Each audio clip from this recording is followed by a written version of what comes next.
Dad, what's wrong with the telly?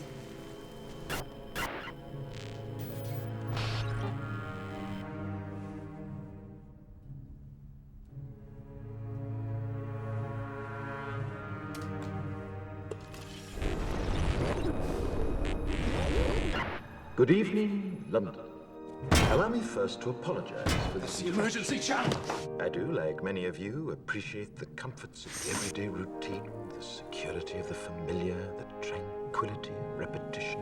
Bloody hell. I enjoy them as much as any bloke.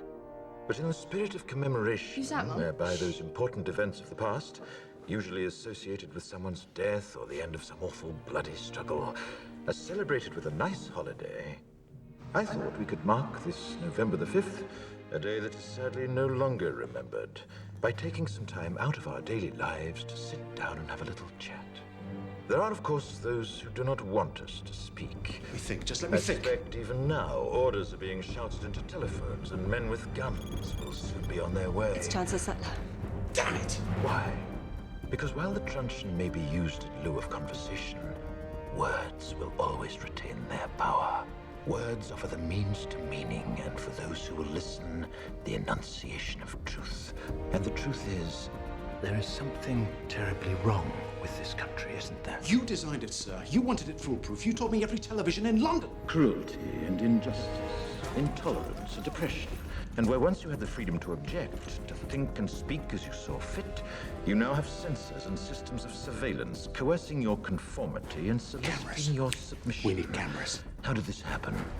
Who's to blame? Well, certainly there are those who are more responsible than others, and they will be held accountable. But again, truth be told, if you're looking for the guilty, you need only look into a mirror. I know why you did it. I know you were afraid. Who wouldn't be? War, terror, disease. There were a myriad of problems which conspired to corrupt your reason and rob you of your common sense. Fear got the best of you, and in your panic you turned to the now High Chancellor Adam Sutler. He promised you order, he promised you peace, and all he demanded in return was your silent, obedient consent. Inspector, you're almost through. Last night, I sought to end that silence. Last night, I destroyed the Old Bailey to remind this country of what it has forgotten. More than 400 years ago, a great citizen wished to embed the 5th of November forever in our memory. His hope was to remind the world that fairness, justice, and freedom are more than words. They are perspectives. So if you've seen nothing, if the crimes of this government remain unknown to you, then I would suggest that you allow the 5th of November to pass unmarked.